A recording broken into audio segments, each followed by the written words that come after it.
Magic Mike Show, where you hear the experts speak. The Magic Mike Show. Tune into the show every week. The Magic Mike Show. You can trust the show is the bomb because it's being brought to you by RacingDudes.com. What's up, everybody? Racing Dudes team is back with another live stream here. We're looking at Keeneland. Gentlemen, how you guys doing today? Magic. What's up, man? Coming in strong with the video again. I like that. Listen, I mean, you know, some of us with our podcast shows, we like to put forth a good quality effort for the fans. So just trying to raise the bar around here. That's all. I like it, man. I love it. Yeah, right. That's also the correct answer, Aaron. I don't see Aaron making a video intro anytime soon. So. No. I'm just here to talk horses. I don't even know what a video is. So. Well, I'd say we are 3 races into the stakes at Keeneland. We've gotten 3 amazing performances already. Like it's been an incredible day just out of those 3 races. We still got 3 big ones left here. Yeah, it's going strong. I mean, we just saw Leinster, and high five to Samich and myself. We really like Leinster in that spot, so we're in a good spot to kick off the pick 5 and pick 4. So that's good. We saw Guarana. You guys want to talk about Guarana real quick, because I thought that was maybe the most. The race we need to talk about the most so far, guys. I mean, that was unbelievable. I know. I'll ask you, Mike, because you're a huge Steve Asmussen fan. Mia Mischief 8-1 looks home free. Guarana re-rallies. So let's hear your thoughts first. Yeah, never sweat it, man. Steve Asmussen's got 1 win at Keeneland so far this meet, and it was on a $700,000 filly that shouldn't have gotten to the line first if the one horse wasn't so green in the stretch. So outside of that, he'd be winless at Keeneland, which just goes back to I don't hate Steve Asmussen. He just isn't as good as everyone else when everyone shows up. That's all it is. So, unless he's got a world-class horse, it ain't happening. I could throw some Saratoga statistics out because after our little text chain, I did go pretty deep in it, but I'm gonna leave it there. Guarana ran huge, man. That was an awesome effort. Like you rarely see a horse get fully passed, and she was fully passed, and then come back and win like that. And just to dig in and win by a half length. I'm not even talking she got up by a nose or by a head. She put away Mia Mischief. It was never in doubt in the last 16th of a mile, which is just damn impressive, man. I was very impressed with her effort and what she did. And so it's going to be fun to see where she goes. I mean, she's going to stay sprinting, right? There's no way you stretch her out. Yeah, I think 7 furlongs, maybe a mile at the most. But yeah, keep her 1 turn, no doubt. And it did set up good because Mia Mischief was going to win at 8-1 over a Chad Brown horse, and that would have been hilarious for to open off the show with. But it didn't happen. Your theory came through there. So listen, we got a guy from New York. He's all hunkered down still. I think you're still in lockdown, right up there, Ricky? So no, but you went to Monmouth last week. That was good. So what do you think about Guarana there at Keeneland? I'm more in the Mia Mischief lost the boat, just like Samich said. You make that pass. I don't know if it was a full length 3/4, but that's where you need to just finish it out. And I'll give Guarana credit, but if I had to choose, I'm saying Mia Mischief lost, because at that point, maybe what was it, 100 yards, 200 yards? You just got to finish the race. And Ricardo did a fantastic job just putting her just wide, just getting her into the 2-3 path and making the move at the exact right time. Ricardo couldn't have done anything different than he did, but it's just a matter of she's got to finish the race. And I'll be with Samich here. So Asmussen's been a little hot and cold. Obviously, I guess streaky might be the better word, but I mean, Chad Brown is obviously I'll use the New York bias, but I think Chad Brown is just turf, dirt, sprint, route, whatever you want to do. I think Chad Brown's just the most versatile, and his runners are going to show up. So it was just a great effort by Guarana, but I'm going to look at Mia Mischief and say you got to get the job home, get the job done.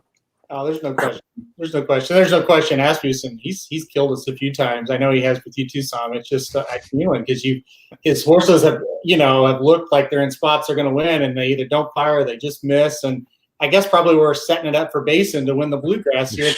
God.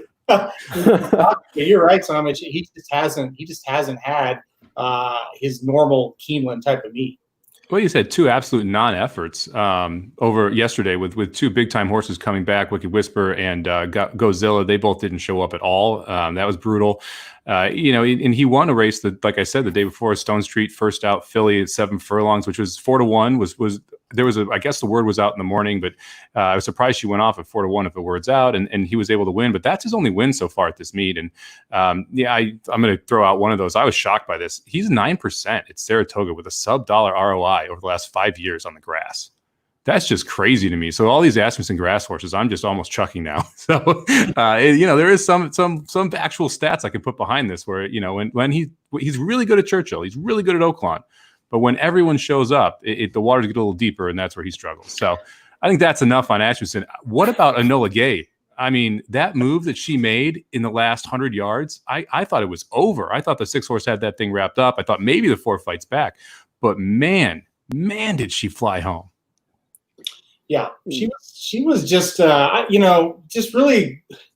I'm really frustrated with that race, I guess is the best way to put it. I debated between. I didn't fully trust Alm, so I played 2 horses in there, and I debated between Waka Marrakesh and Enola Gay. But my thought process was, Waka Marrakesh gets Ortiz aboard, and Enola Gay I really thought would need 1 race before we would see the kind of effort that you were describing. And then, of course, she just flies home. So that was, it was really impressive. I think out of those 3 that hit the wire together, there's definitely one horse you want moving forward, and that is the one that won the race. Because really, she should improve next out. You would think, just from the pure logic, it'll be her second race off of a layoff.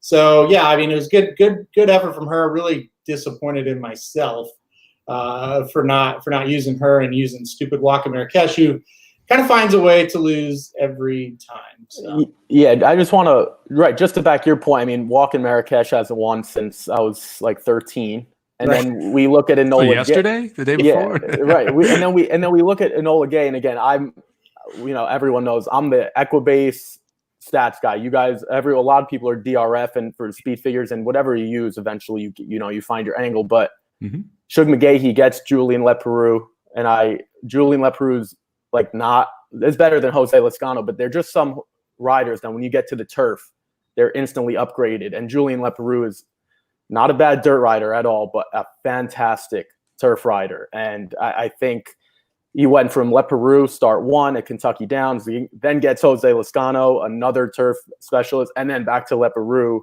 Enola Gay at 6-1, I thought was a fantastic price. And if as Halty, as you said, Waka Marrakesh is just the talent's there and can't seem to get close, and it's just trending the wrong way. So I thought Enola Gay was a smart second choice if you were going to fade Alms. So I kind of thought that was a little more logical than the board might have said. No, I was on Passion Factor as a second choice, so I wasn't even close to that one. But one thing that you mentioned there was Leperoux specifically on the turf, and I think it's something that's worth mentioning when you're looking at some of these what I'm going to call boutique meets like Saratoga, Keeneland, and Del Mar. All 3 are about to go, and you'll see that certain jockeys really struggle or really excel when riding in these circuits because they have experience over everyone else who's coming in or flying in for the big stakes races. And Leperoux at Keeneland, specifically over the grass, is one of those jockeys that just seems to do well time and time again there. I'm going to bang on Ricardo Santana. He's struggled at Belmont when he's gone up there because of those big wide turns and making moves too early. So that's another track where you kind of have some of those riders that just they don't ride it all the time, and so they don't handle it the right way. And I think when you get someone like Leperoux who consistently is riding at Keeneland against people who are coming in for the day, that's a huge advantage on these type of tracks. Yeah, there's no doubt about it. And you're right. Ricardo Santana is a really, really good example. And Belmont's a good example for a lot of guys that don't ride it a lot because it's different. Your timing is really different because of the size of the track. And I know the race you're probably referring to most. I believe he cost Whitmore a race, didn't he, up at Belmont one time, or two races? Yeah. So back to back. Magic Mike show. I know what you guys talking about. So Magic here listens. Magic got pretty heated about that one. Because he almost killed somebody. Oh, yeah, there we go. I still remember that. Yes. But that's a great example, though. I mentioned it, and you literally remember the race, and like both of you know it just right away that there's an example of that, like a jockey just not knowing what to do because he ran on heels when no one else made their move because he made it too early in that turn, and it creates problems, and you're not setting horses at the right time. Now, I think Leperoux got a little lucky that Enola Gay had that kick because man. He was scrubbing on her pretty good around the turn, and she wasn't moving. It was that last 100 yards, 150 yards, that she really just closed the gap. Yeah. Okay, so let's kick it back, though, or let's kick it forward, I guess I should say, to the next race, the Ashland. Listen, it's a field of 5 guys, but it's an awfully good field, right? I mean, there's some really talented runners in here. Other than Swiss Skydiver, we may have the next best filly. Other than Gamine, I guess I should throw her out there as well. Third best filly. And, Venetian Harbor, right? I think a lot of us are on this horse. To me, it's her race to lose. What do you think, guys? Venetian Harbor right now, let me look at the board. On the board at 3-5. So not offering a lot of value, but is she a legit 3-5 shot? What do you think, Magic? You've been quiet. That's usually for a good reason. Yeah, I mean, without speech in here, I mean, I would say 3-5 is a really terrible price if you want value. But we've seen something with this the way all the schedules are getting shoved together is you're only getting a couple top horses at each one of these spots. So, your expected value for something you're gonna have to adjust your expectations for it. And so without speech here, 3-5 is low, but I would say even money, 4-5 seems like a fair price for Venetian Harbor if I was going to bet her. Here, guys, we got a question coming in right now. Concerns about Venetian Harbor. Rosario seems to have lost his mind the last 2 races. Is that JD? That is JD, yeah. I think Rosario wants to be on the lead here. I think he's got an easy lead here. When I think about Rosario, you either want him up front or you want him all the way back. You don't really want any middle ground. And I think he's going to get that dream trip up front. There's just no one that can press, right? Like, who do you think is going to be the press horse here? And how is Venetian Harbor going to have to go not be comfortable on the lead? Because that's the key. I mean, I don't really, obviously you don't want them to go too fast, but if they're going fast and comfortable, it's very different. I don't see any way that she's not comfortable on the lead here. So one of the things, we've seen, and even Magic and I talked about it, Santa Anita 5-horse field is it's huge, right? So we're not going to have, Bonnie South far back. Bonnie South won't be far back because there's not going to be a gap of 10. So I think I don't think it'll be quick up front, Mike, as you pointed out, but there will be close. And a horse like Alta's Award and Bonnie South, they won't be as far back as we tend to think. And that's why I think there will be some pace pressure. I don't like Venetian Harbor. I would tend to fade her at another price. I'd rather have someone like Bonnie South over Speech. I do think Venetian Harbor is the horse to beat, but she tends to get on the front end, and it's going to be with all these horses. I don't think Bonnie South will find any trip trouble or anything like that. I just think it's going to be too low, and 6-5 on the morning line. Obviously, Venetian Harbor is the horse to beat, but I'm with Magic. I'm looking at least at even money for a win bet. Obviously, you're going to use her in multi-race, but I wouldn't single her. I'm not that confident as you guys are. Uh-oh. It could be fighting words, right? Thomas, did you single? I don't remember. I singled in everything except for 2 plays where I have the 2 and the 3. So we've got a $5 and a $2 pick 5 alive to the 2 as a single here. Got a 50-cent pick 4 alive as a 2 as a single here, and a 50-cent pick 5 and pick 4 alive to the 2-3 here. So I agree with you. I think Bonnie South is the other horse to use in this spot. I'm not a huge fan of Speech on the outside. The horse doesn't seem to like to win that often, which is a huge ip for me. Did run big behind Gamine, and that is the one race where you got to think about, maybe she can do something and take a step forward here. But She's not in the race. Speech is. You said that. I thought she scratched. No, Speech is in. That's Tonal Shape's now. Come on, man. Shape. You're killing me. All right. Anyway, we can mute him for 5 minutes. But then we need someone to run the controls. Don't go anywhere. I had way too much Johnny Walker last night. I'm still struggling. To back your point though, in terms of Speech, right? So Speech is if I don't know, we're taking a look now. Bonnie South 7-2, and Speech is 7-2. I think, he's got his own issues to work out right now. But I want the horse that's going to come from the back, right? So I don't want Speech who's just going to want to sit off. So if I want someone, if it is hot, I don't think it's going to be hot, but I want a horse that's going to close, just like Enola Gay closed, right? Mm-hmm. So we don't want, at least I guess we're on the same page here. You're not going to win beating Venetian Harbor at her game sitting a length off. I think that's just going to be extremely difficult. So you really want a pace meltdown. And if you have to choose between 7-2, as we talk with, what are we looking, 7 minutes, 8 minutes? I think Bonnie South is the second choice. We're on the same page there. Well, yeah, go ahead, Aaron. Well, I was going to say the last time Bonnie South was in a race, we were on a show together, Mike and Magic, and it was Finite, who was about 3 to 5, and Bonnie South was 3 to 4 to 1 range. It was in the Fairground Oaks, and Bonnie South got up and won easily by over 4 lengths. So, and another factor for Bonnie South, she beat a horse named She Dares the Devil 2 races back. That's a really nice horse. And that race almost was more impressive now that we've seen what She Dares the Devil has gone on to do. That race was almost as impressive as the stakes win when you think about it. So I think she's definitely the one. To me, it comes down to this. Is Venetian Harbor going to slow down that extra 16th of a mile?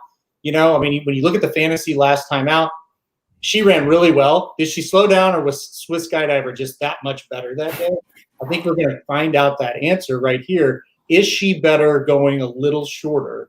We're going to find it out.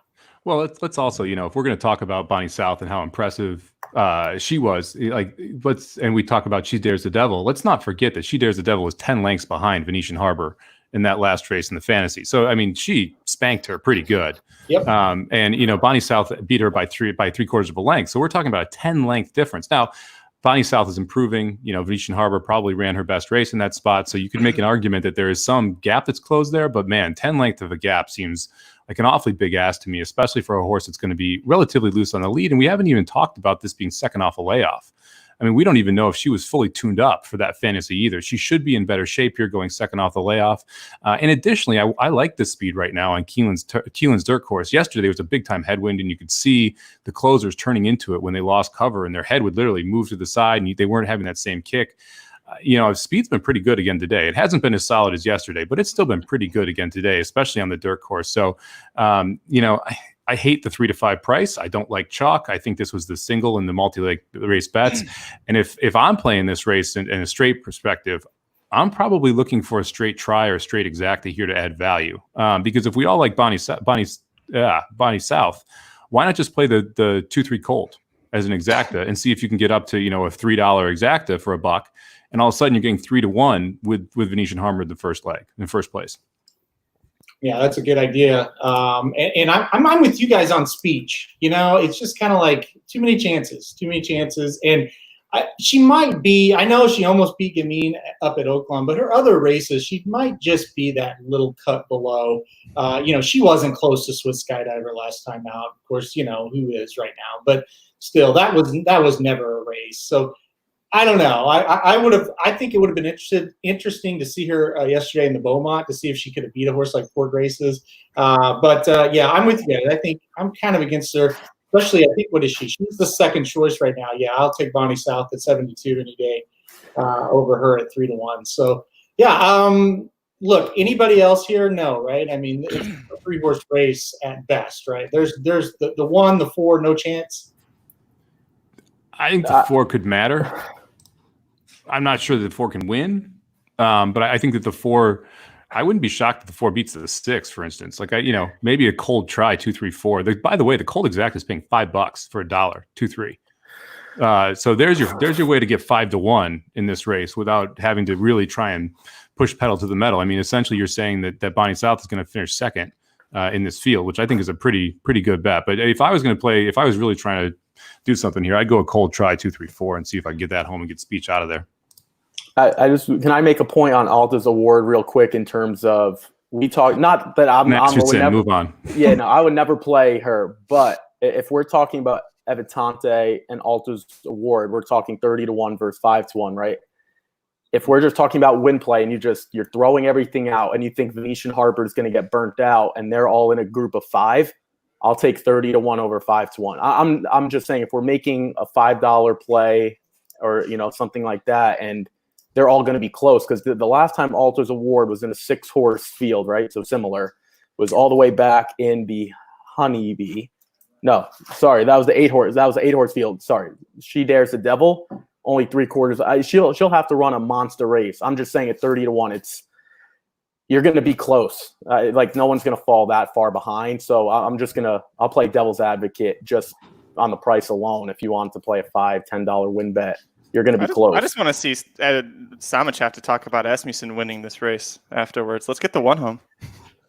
Yeah, that's fine. I want to use the 1 in tournaments, so go ahead. Like, I just think at a ridiculous price for a group of horses that's going to be close. If you don't think Evitante is going to win, and you don't think Alta's Award's going to win, I'll take the 30-1 over the 5-1. That's just the point I'm making. I think it's a crazy odds discrepancy between those two when we're both looking and say those are the 4th and 5th choices. That was just a quick point. But 33 to book that bet for you if you want to book it with me, Ricky. that means you're right. That's what I'm saying. I'm not playing her, right? But I'm saying we're going to be.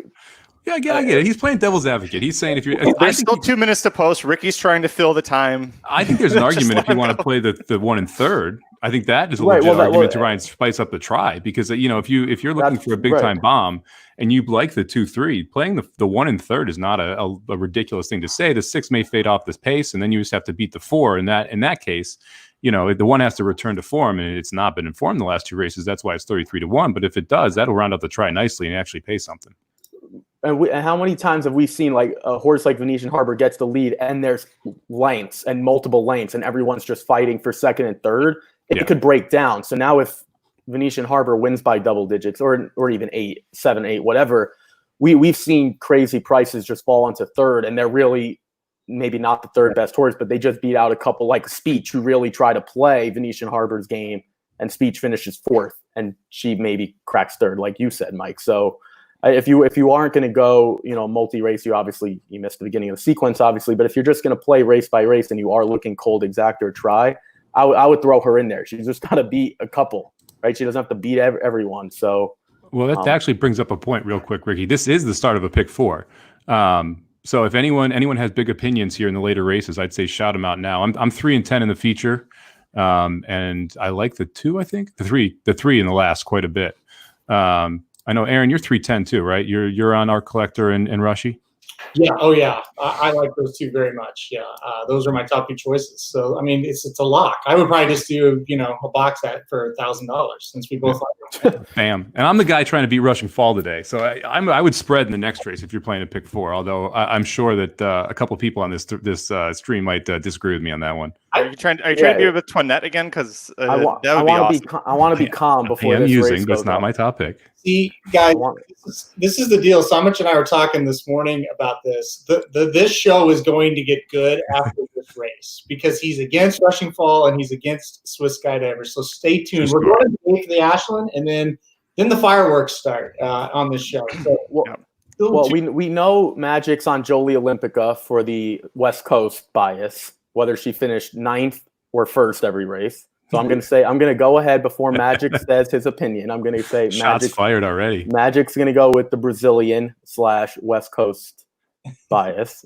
Ricky, if you were old enough to have been around when I first started working for the Racing Dudes team, you'll know that I have a much deeper love for Rushing Fall than Jolie Olympica, and they're off in the Ashland for me, by the way.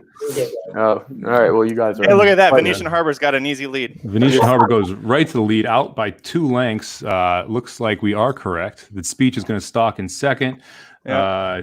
Who was on the inside there?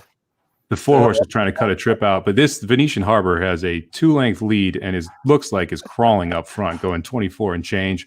Speech is sitting outside 2nd. 3rd place is Innovate. The 3 horse, Bonnie South, is in 4th, and Alta's Award is in the Ricky's horse is in last. Yeah, but look at how close they are. That was my point. They are how close. are you're gonna be what, 4 lengths, 5 lengths off? I mean, I'll take it. Venetian Harbor just went 24 flat for an opening quarter. That is a 2nd slower than her slowest opening quarter in her career. Just throwing it out I'll have to win this race from here. If she doesn't, forget it.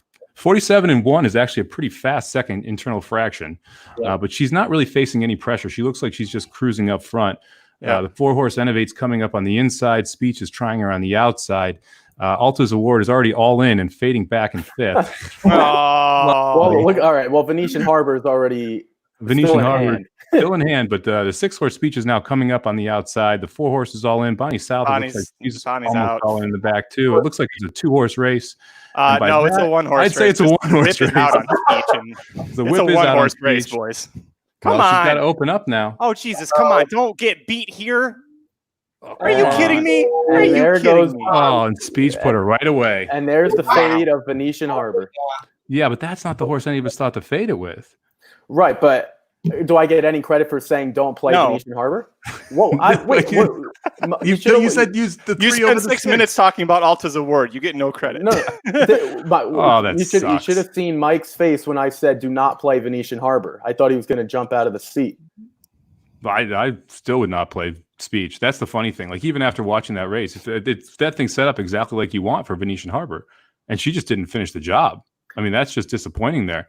But what can you do? If we want to, do we say Javier Castellano was the difference, right? Because the last time Javier was aboard, it was a neck to Gamin, who we kind of didn't. But it was Flavia. Maybe Javier's just got the. I mean, we're looking for the difference, right? Because that was clearly her best effort. So obviously we don't know what it's going to come back buyer wise, but I mean, pretty easy for Speech. Like, it wasn't all that close once they locked No, heads. she went right on by. Yeah. I'm not sure what the difference. I'm still surprised that Venetian Harbor didn't run better than that. At the fractions too, right? Yeah, I mean, she should have walked away, but she definitely did not. I mean, Speech had her number the entire way around there. There we go. Joel lost his mind. That was the issue. So where are we in terms of everyone's tickets? Where are we? Where do we stand? That blew me up, which is really frustrating. Thankfully, the guy which I put together went 3 deep there and had the 6. So, but now the problem is I'm only 4-6 of the next race. So I made the tough decision of taking Foxtrot out and adding Speech in that leg. Now it's 4-6 to get it home. But listen, Speech was a totally defensive use for me there. I used her just because of the class, and I just said on the show I really didn't think the horse would do all that much in that spot. But there you go. So who was 6-2-4-5? So the 4 did get up for third, or 6-2-4-3. I'm sorry. So Bonnie South was totally just a no-show. Yeah. Well, and that's where I'm kind of kicking myself. I should have gone too deep with 2-6 instead of 2-3. I think that's where you could have made the difference. But I thought Bonnie South would take a step forward, and I wasn't a huge Speech fan. I thought that the only way that you beat her, like Ricky said, is coming from off the pace, not sitting with her and trying to beat her down the lane, especially on a slower pace. And that is exactly what Speech was able to do. So you got to give credit to Speech in that stance. What does this make you think of Swiss Skydiver, though? Does this change your opinion on her after seeing Venetian Harbor just get put away like that by a horse that none of us really thought was that good? It seems like she's now in a class of her own in terms of like what she's, today, her race later today, an hour, whatever it is just free, right? So you get points, or if nothing else, you just stay on the Oaks Trail. And Swiss Skydiver, Mike, you're the king of the futures. What would you make her? Starting gate is in the Oaks is a month from now. Forget this start that's going to come up. Forget this result. I mean, she's odds on. Is Gamine in this gate? Yeah. Are you taking Gamine over Swiss Skydiver? Because I think I'd still probably take Swiss Skydiver if I had to pick right now before I know what's going to happen in a little bit. I would probably take Gamine right now. So my struggle with Swiss Skydiver is I had Swiss Skydiver in Gulfstream when she was 10-1.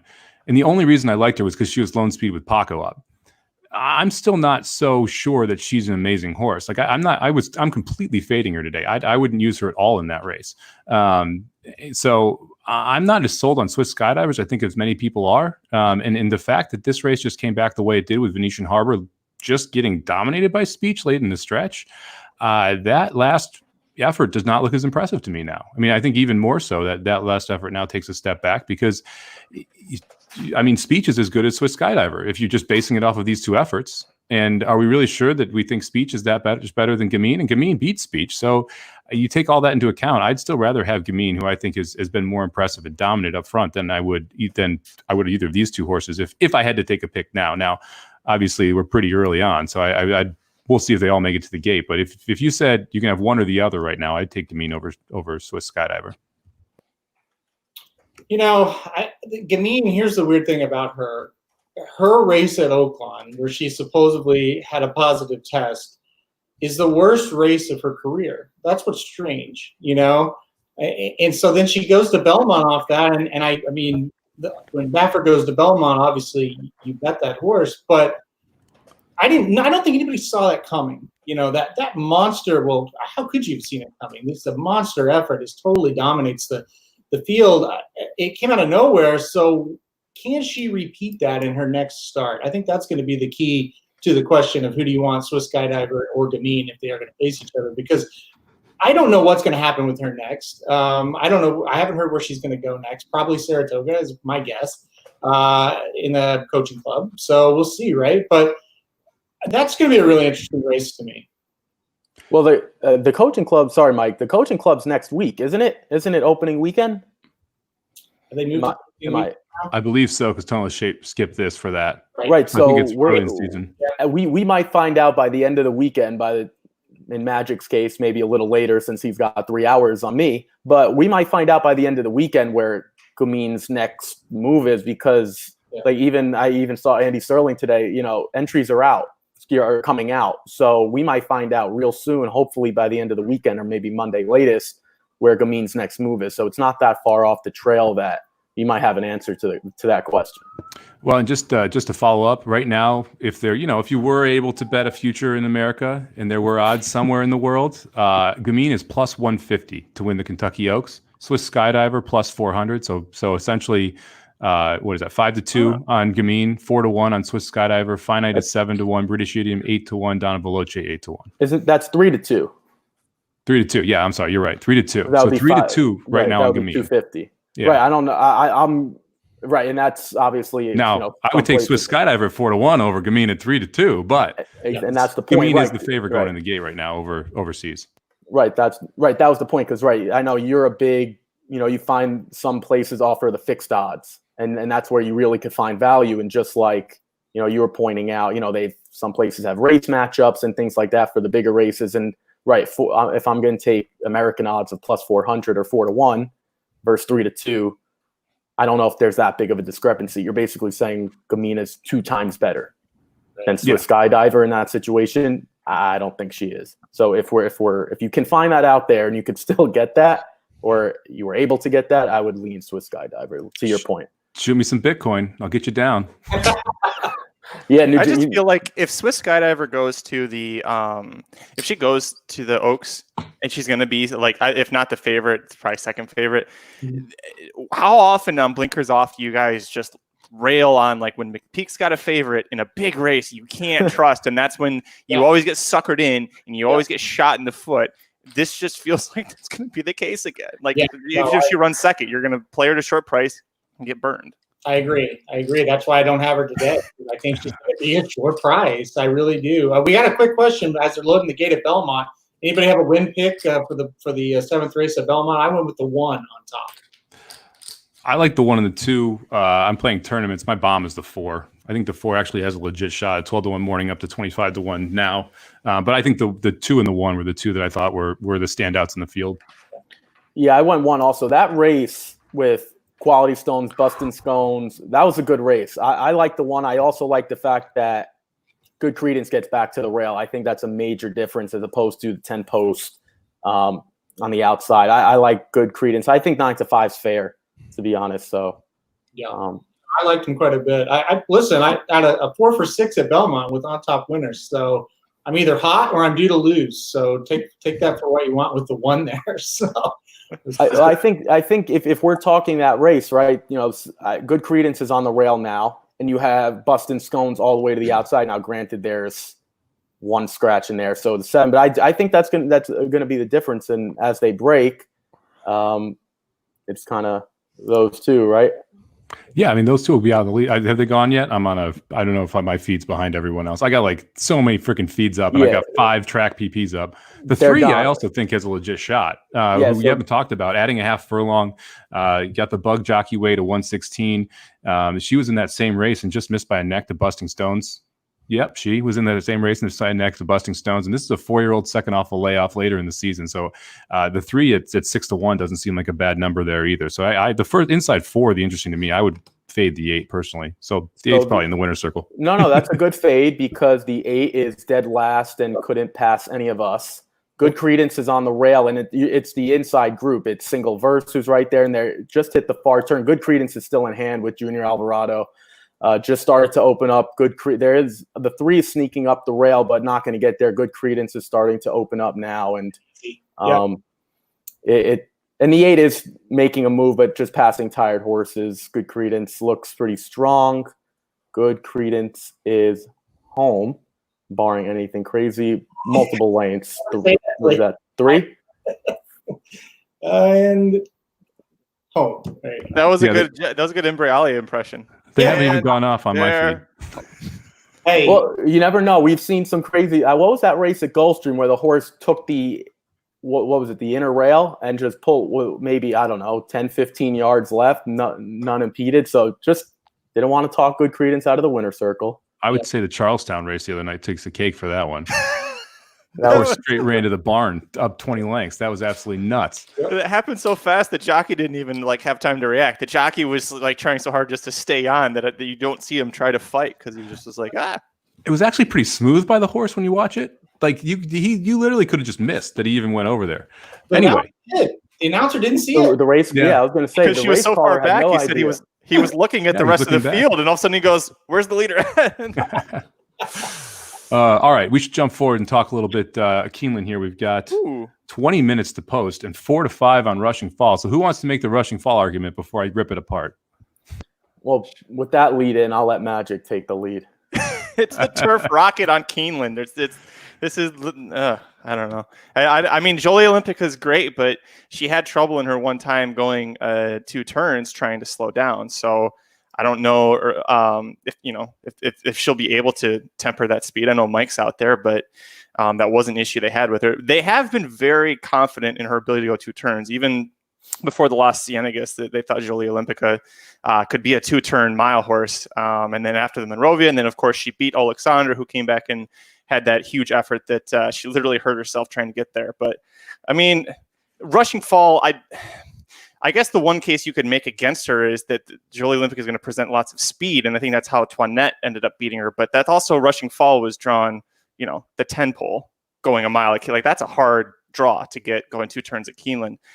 I don't see how Rushing Fall loses this. I really don't. She loves Keeneland. She loves this trip. She's home.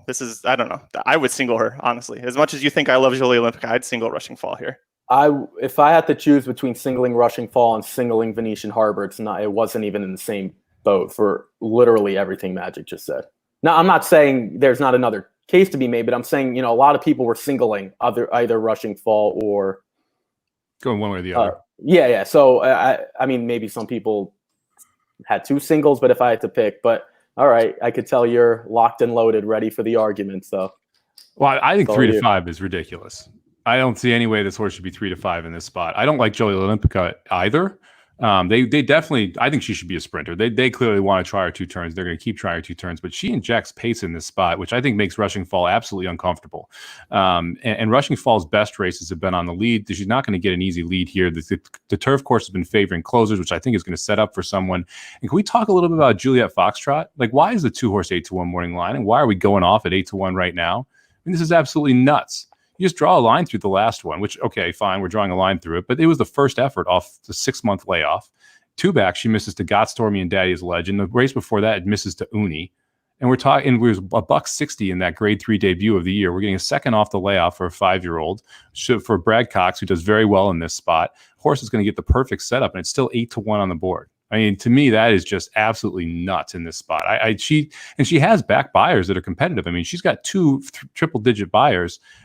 Then no one else besides Rushing and Fall and Jolie Olympica have those, and she's up there at 8-1, and you're looking at 3 to 5 on Rushing Fall, and the 2 of them are both going to be out front. So you get the best horse that's coming from off the pace at the biggest price. I mean, sign me up for the 2 here. I like Juliet Olympica, or I like Juliet Foxtrot the most in this spot, especially at the 8-1 price. All right, so here's my deal. When doing this, I face the same thing you guys talk about. Am I going to go short with Venetian Harbor? Am I going to go short with Rushing Fall? It had to be Rushing Fall for me, and here's why. One, and the big one, it's Chad Brown. It's on the turf. It's with a filly. It's a great, it's a grade 1. It just seemed like the logical play. And where I'm going to kick myself, and I'm so scared that I've done the same thing that I missed out on Enola Gay and put in Waka Marrakesh. I'm really worried about Juliet Foxtrot. I mean, I'm with Samich on that 100%. I used Julia Olympica because of just the raw ability that she has. So, yeah, I get what Samich is saying, but honestly, I do think Rushing Fall, if that pace is crazy up front, I think she sits off of it. I don't think she will go out and challenge on a crazy opening quarter. I just think she's classy enough to do it. And honestly, I thought her race last time out was one of the best. I know she didn't face a whole lot on that spot, but I thought she looked like she was a different level than what she had been. I really was impressed by that. And, you know, the other big factor is just the clash. Year after year, we have just seen that class. And I just thought to myself, if I'm going to get beat, I want to go down with Rushing Fall and not Venetian Harbor, even though I'm kind of with you, Samich. I thought she would have the easier time winning the race because of the pace setup, because of the talent that's in this race. There's a lot of talent in the race that we haven't even talked about yet. But, and in the end, okay, if I'm going to get beat, you know, I'm going to put my eggs in the Chad Brown, you know, basket and see what happens here. So, listen, I think it's been a hell of a race. This is a race, I said on Blinkers Off, this is a race I never thought I'd see. Julia Olympica versus Rushing Fall. It seems like they're in different divisions. They're in different parts of the country. I don't really know how this happened, but I'm glad it did, and I'm super excited for it. COVID is why this happened. Yeah, and it's so weird because, you know, obviously, so many times, how do we see Klarovich, Chad Brown, Irad? Irad is on Dunbar Road, which I don't know if anyone can update me. I don't know if that kicked off, but Dunbar Road might 7 be minutes. Right. Yeah, close. Right. So, but Javier continued to stay on Rushing Fall. This is her horse, his horse, excuse me. And just for all the points, like I'm not. If I had to ever pick a single, Chad Brown on the turf is just the way to go. But I give a lot of people credit if they went with two singles, with Venetian Harbor and Rushing Fall. But Mike, I do think Juliet Foxtrot is the second horse. It's kind of that similar setup with Bonnie South, who we just completely got rid. You know, we threw out. But Jolie doesn't look good in the paddock. She's not happy. Yeah, she's not having a good day. I personally didn't use the 6 in anything. I felt like the 6 just I don't love this. Like I said, I don't think this horse wants to go a mile. And I realized it ran a very good mile and got beat by Keeper of the Stars. I like the horse that finished right behind it, Mucho Unusual at 20-1. I think that horse has a chance to take a big step forward here. Mucho Unusual is second off the layoff early in the 4-year-old season. It came back in the Gamely and ran well. Lost to Keeper of the Stars. Had a little bit of trouble there and had to kind of split foes late to kind of get up. But I think this mile distance is better for Mucho Unusual. So I think that this specific distance is going to provide. I'm sorry, the mile and 16th distance is better for Mucho Unusual. So I think this distance is going to kind of hit it right between the eyes. We also talked about Leparoux knowing this turf course very well. You get Leparoux up, which I think is a step forward here from just a jockey knowing the turf course. I mean, I'm not going to knock Rispoli in Santa Anita on the turf at all because Rispoli's a monster out there. But I do think this is a similar type of jockey where Rispoli is killing it in Santa Anita's turf. You're now getting Leparoux who's killing it out here. 8-1's floated up to 21-1. I mean, I'll take every bit of that in a try. And with Jolie Olympica looking kind of weak in the paddock, if you like Rushing Fall that much, I think playing Rushing Fall straight over the 258 in a super. So, 4 over 258, 258, 258 is a darn good bet because you're getting prices. I mean, you're getting 8-1 on the 2, 21-1 on the 5. And we haven't even talked about Toinette, who we've written articles about Toinette, and she's 9-2 right now, sitting on the outside. Yeah, I agree. I know Halty, I'll let Halty go. No, I just don't think that horse is good enough to beat these kind of horses. I like the horse. I just don't think, against Rushing Fall and these types, I just don't think he's going to be able to stack up. Rushing Fall's 2 bad races. The first lady, she was stuck in the 10 pole. When Toinette beat her in the Edgewood, she was stuck in the 10 pole. If she's not stuck going wide into that first turn, she's fine. I mean, the Diana, she lost, but that was to Sister Effing Charlie. Like, other than that one time when it's in the first lady when she was stuck so far, where is there a race on here that tells you it's bad? She's face speed horses. The Lake Placid, she won from off the pace. She wasn't pressing it. You can make all the cases you want, but at the end of the day, it's Rushing Fall and it's Keeneland. You're pulling a mile and 3/8 race as your example for closing. Well, the I'm other sorry, point I mile and an wanna eighth race add, for close. she- Soft turf. yeah, It's And she closing. beat I said Kapla she's a Temperance. length and a half Look, off. as the someone lead. who loved Kapla Temperance, like that was what she beat in that race. well, yeah, I'll throw out the race in the You first throw lady, First Lady, just yeah. for the post position alone, right? So Rushing Fall is starting all the way on the outside in that spot, and just never she likes to be up front, right? And just never got that. And you knew from the start, from the quarter to the half, she had no chance from the start, just from the break. And then you kind of that's Uni and that's Juliet Foxtrot. That's why your point of Juliet Foxtrot makes perfect sense here, right? So she fits in at a price. Like Jolie Olympica is going to ship for the first time at a distance that may not be her best. There are too many question marks, and I'd like to go. I'm on top with Rushing Fall, but I like prices more than Jolie Olympica. But I'm sure I'll put her in the winner's circle. She might not even make it to the gate the way she's acting in the paddock right now. Nobody's gonna even be able to get on her. She just reared up twice. The grooms are having a real tough time just keeping control of her. So she's burning up quite a bit of energy, which is the last thing you want to see for a horse that couldn't get a mile, that's trying to get a mile and 16th up front. I flipped it over to Delaware real quick because we're going to have Dunbar Road, who's 1-9. I haven't watched in the paddock, so can't get the jockey on. Is that what you guys are saying? Like they were struggling to get the jock on. I think the jock's aboard now, but she was literally rearing up on her hind legs multiple times in the paddock every time they kind of flipped over to her and just not happy, shaking her head around. It just I don't think people understand how much energy horses can expend before a race and how important it is for them to be on their toes but not over juiced up. And she just looks like she's not comfortable here. The Keeneland paddock is unique. It's a monster paddock. If you've ever been there, it's just a huge paddock there, and there's a bunch of open space. It's a unique experience for horses, very different than what she's been running at in the California circuit. So I wonder if that's affecting her at all. She's not even in the order right now of the horses going out. So they skipped her. They went from the 5 to the 7 as they walk out onto the track. I mean, she's having some trouble. Yeah, that's not good. A lot of times though, a horse will fly out of the gate when they're like this because they're keyed up. So that might help you with your theory there of she might get burnt out, or might burn up the pace and burn up Rushing Fall. Boy, that's Magic. You're a West Coast guy. Has she ever been like this in the paddock before? Do you remember any kind of? Is she a bad actor at all? Not that I remember, no. I've not, unfortunately, not been there for any of her. I don't think for any of her races in person, thanks COVID. But I don't remember that. For a second, I was starting to get flashes of Hard Not to Love. Now that's a filly that just hates everything about the world when she's getting ready to race, and then goes out there and is fine. But she's also not a speed horse, and like Samich was saying, you have a horse whose one weapon is to go. She's probably going to go very fast. And then, probably part of the way through that far turn, you might see her just drop anchor. I wouldn't be surprised. Sorry, Mike. I just knowing what we're watching and Javier's watching too, I wouldn't be surprised to see Rushing Fall just sit off. And I know Rushing Fall is speed too, but he's aware. He knows what's going on. Jolie Olympica is going to be on top, and she's probably just going to burn herself out.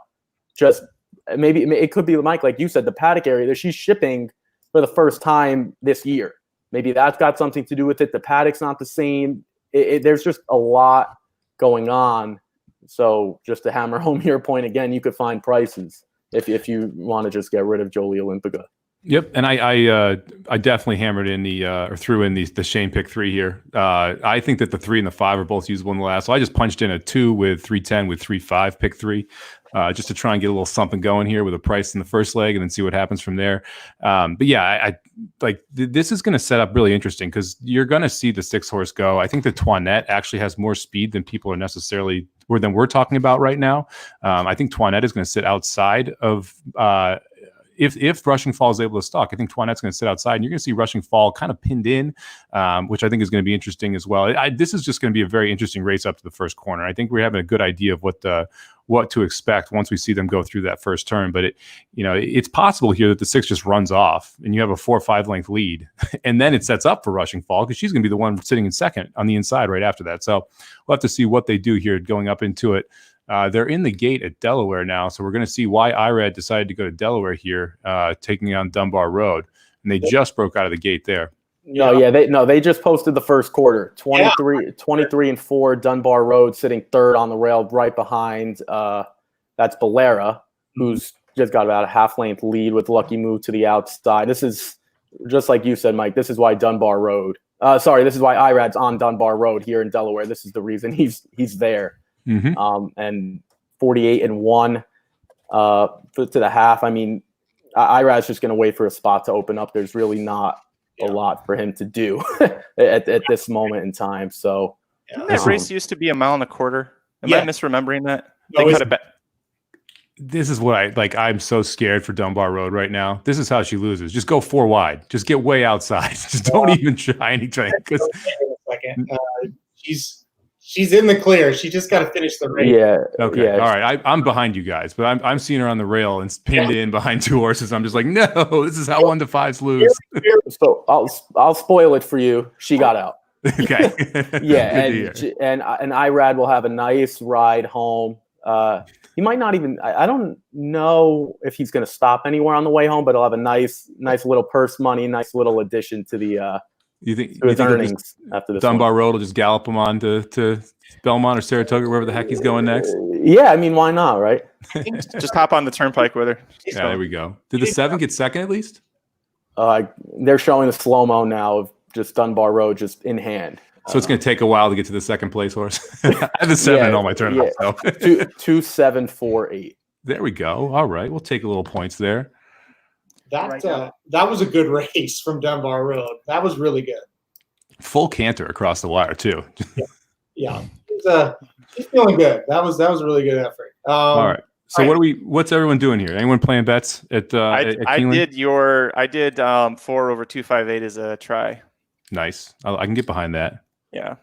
I was gonna do 4 over 25 and you brought up the 8 and I was like, she's run well here before.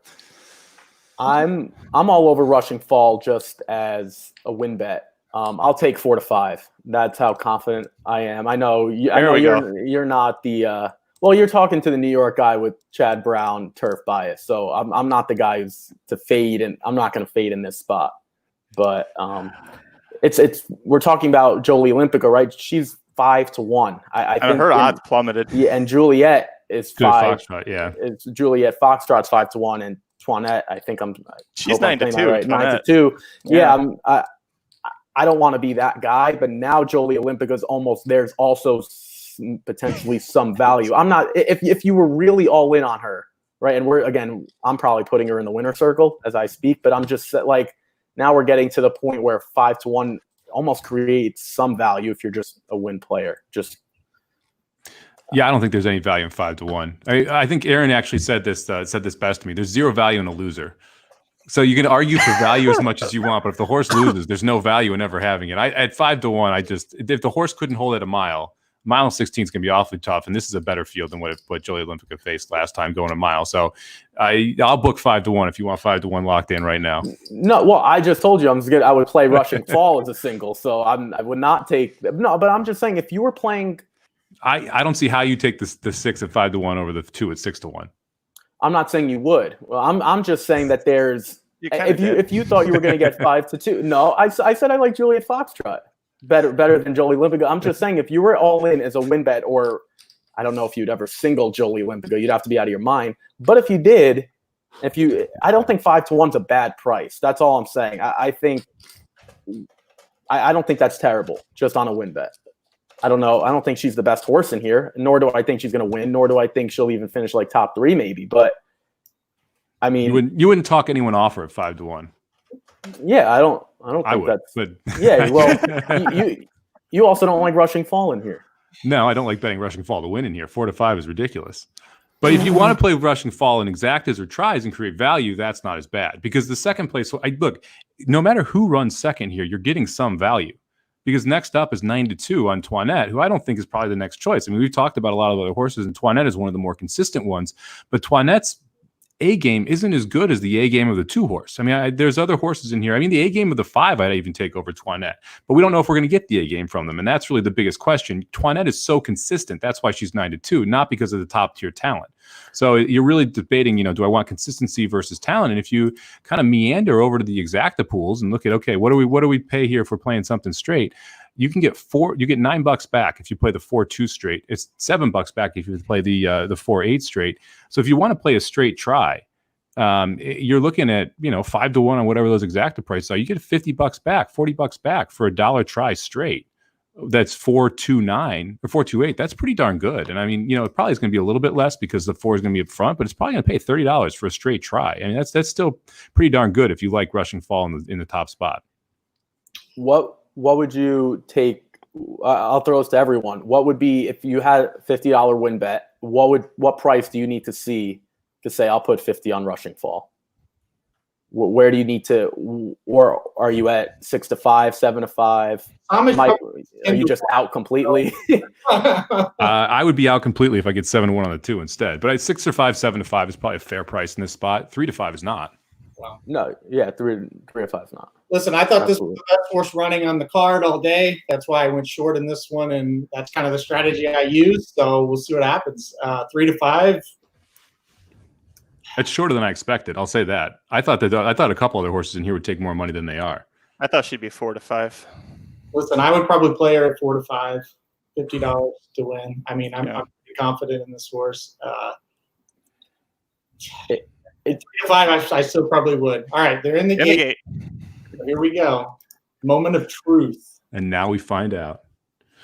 And none of them are really going. The 2-horse might go to the lead.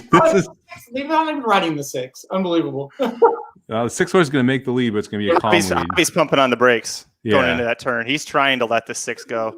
Yep. Yeah, Javi's going to just let Jolie probably just tire out on her own. I mean, this is the perfect trip for rushing fall, I think. Mm-hmm. Wow. This is about 23-2. Juliet's how I a thought it little was gonna closer than I thought. I didn't think Juliet would be sitting in this spot. Here's who I'm scared of, no doubt. I thought she'd be a little further back, but I mean, she's got speed. The last race, she was on the lead at 23-1. I was going to say she was up there pretty close in her last race. Well, she looks comfortable sitting in the pocket. The question is she going to get the rail, and is she going to have enough time? Going to get her boxed in right here. Yeah, exactly. So is she going to get the rail, and is she going to be able to swing right on by? Come on, Turf Rocket. 46. We'll tell you this: wow, if the 6 fades, that's super's hitting, because the 5-horse is sitting in 5th, and I don't see the 1 being able to outclose her, but we'll see. 2 are still sitting in the pocket. Rushing fall now starting to ask. Yep. Okay, rushing falls alongside. Here we go. This is going to be a fun finish. She should not lose from here. I'm just going to say that right now. Yep. Come on, Turf Rocket. Someone's got to be better than her. The 2 needs that room. Toinette's keeping the 2 in. 2's loose. Or 6. 6 isn't done. No. Come on, Turf Rocket. Come on, Turf Rocket. There she goes. Come on. Yeah, I just need Jolie to fade. Jolie's not fading. No, Jolie ran a good race here. Yeah. Boom. 4-6-2. 4-6-2-8. 4 to 5. Yeah. I was sweating that one out. 29 seconds flat for that last 2.5 furlongs. Ooh, That's pretty darn good. That's booking. Yeah. Okay. I don't want to. And she wasn't pushed for her best. I don't want to speak for you guys, but Chad Brown might be the best in terms of just planning out the year, right? So he's looking down the road. So rushing fall comes back in the Bogey, and that's obviously grade 3. There's nothing great, but it's like not a paid workout, but it's like you're kind of working your way up to a race like this. He's just so good at positioning, and he obviously has bigger plans. So this is just a step in her 2020 year. And I think 4 to 5 was kind of accurate in the win price. I think we could all agree that's what we thought we would see. Right? Is anyone Aaron and I both said 4 to 5 we'd play her. Yeah. I feel really good about that race. I was nervous every step of the way. I really was. Because you were? Yeah, I was. I mean, because I have so much respect for the 2. I really had a lot of respect for the 2 and set that pocket trip. And it's just like, man, that horse could close in here and make a big, big impact. But the rushing fall, thank goodness she was the horse I thought she was, because she's just really good. I was watching Javi, and he didn't seem to be too worried. When he didn't seem worried. He wasn't like, he wasn't all out on her. And that told me enough for the both of us. Well, the fact that Joey Olympica held on so well affected the 2 too, because the 2 tried to peel 3 wide instead of being able to go down the rail, and Toinette kind of kept kept the 2 in a little bit there going around the turn. I don't think it mattered. I think the 2 probably would have beaten the 6, but I don't think the 2 ever was getting to rushing fall the way that kind of played out. Does anyone remember the quarter times? Because I'm looking at Jolie Olympica's mile time, and tell me if it was close. It was 23-1, 46-2 in the Buena Vista. It was 46.94 for the half mile. Yeah, the Cumberland was one today, right? Was fast though today. 139. This one right here, yeah. Right. So I mean, and couldn't keep out Keeper of the Stars. She kind of ran that race identical to that race. So we'll give her an A for consistency. I thought she ran really well, especially you guys were looking in the paddock. Mike Smith did A++ ride. That's by awesome. Mike Smith. Just an A controller in the paddock, what you guys were seeing, and then B, just to get her down to the rail. And he couldn't do anything different. If you're the connections or Mandela, you wouldn't ask anything different of Mike Smith. That was perfect ride. Yeah, he did everything he could there. And she was really acting up in the paddock. So for her to be able to run that well once she hits the track, I think is very impressive. And she, they did the mile in 1:33. That's a second faster than what she ran or what she lost running in the Buena Vista. And they came in at 6 for the 16th of a mile. So she was still booking at the end. I mean, 1:39 is that's a racehorse time. I mean, that's a very good number. JD brings up a good point. That's a new track record.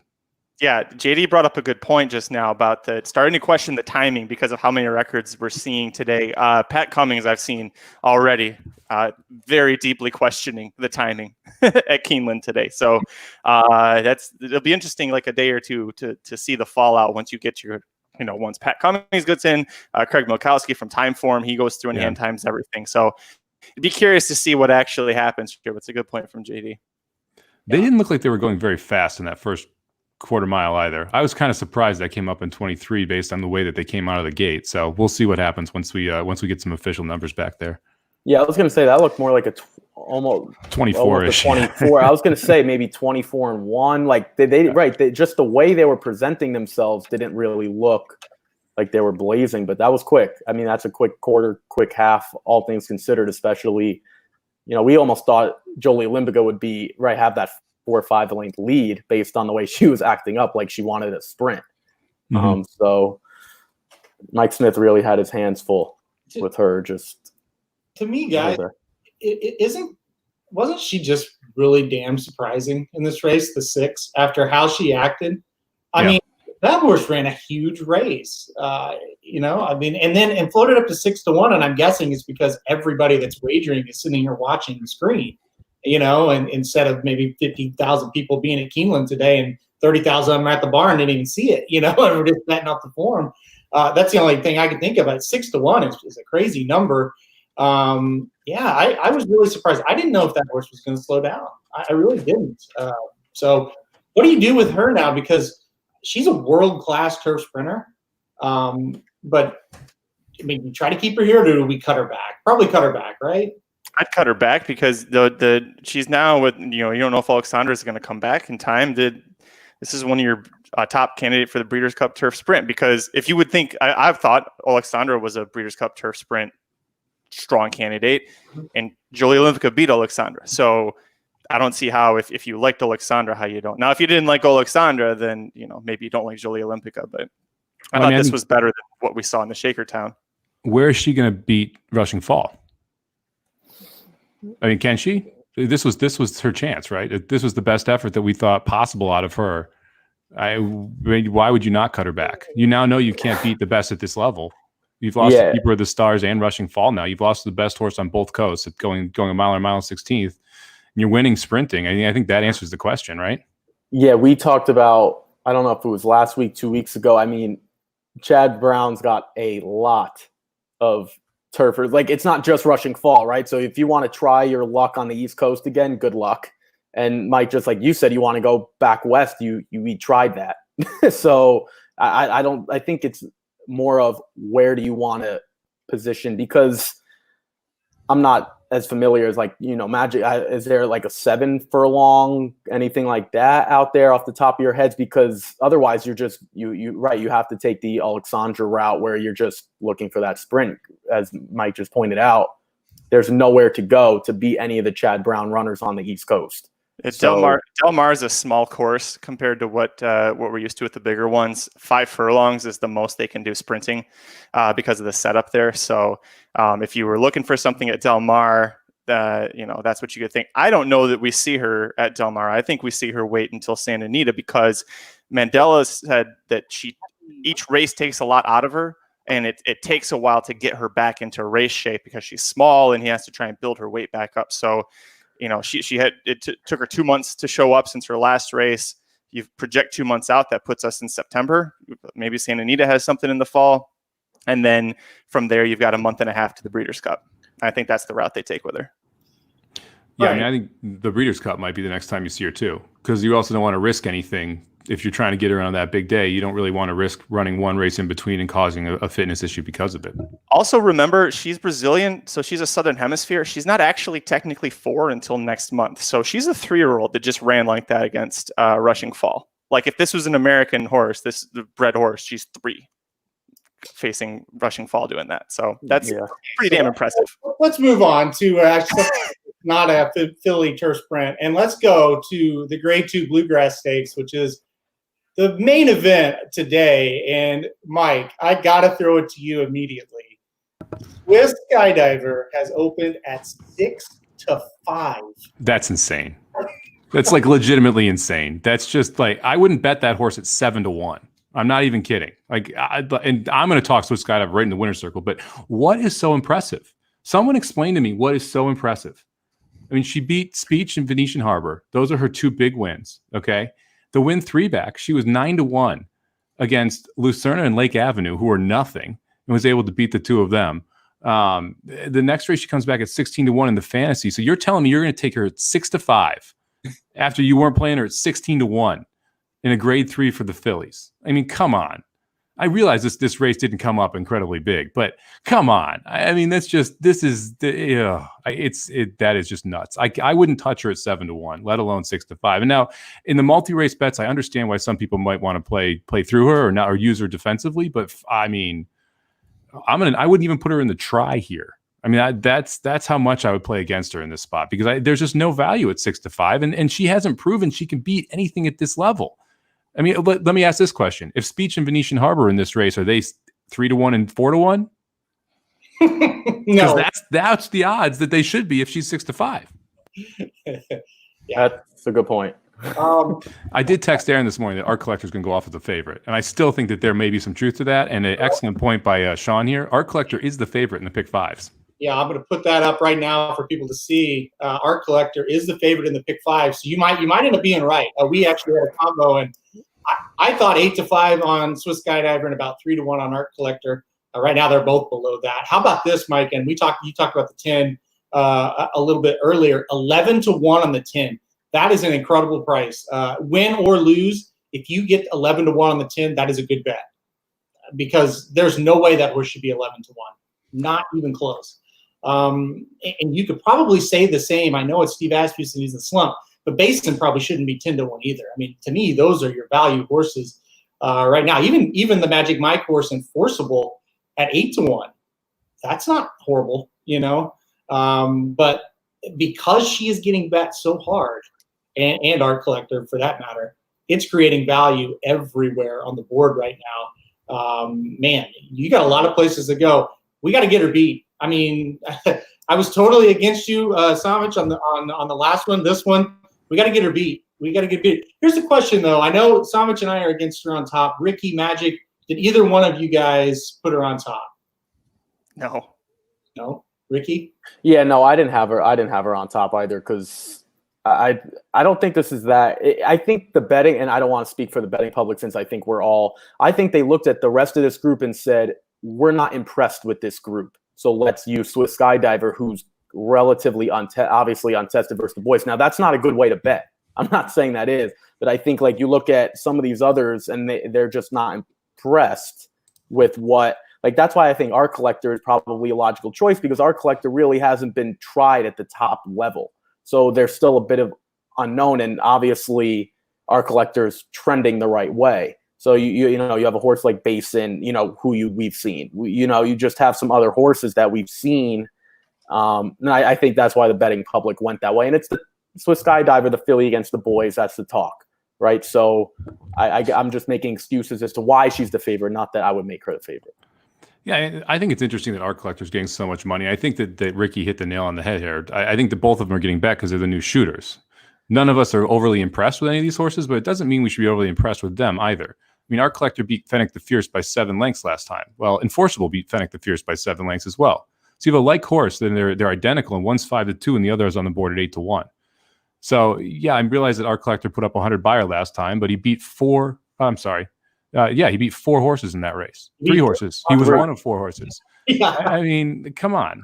You know, there's a lot of reasons why I would fade Art Collector in this spot. Anytime you beat a field of 4 or 5 horses, I'm not going to go ahead and say that, yes, that's where I want to go the next time out, especially at a short price, the first time facing this level of competition. And yes, I realize this isn't the toughest group, but this still is a step up for Art Collector. I mean, Fennec the Fierce was $1.50 to Art Collector's $1.40 last race. One race ago, there's a 10-cent difference.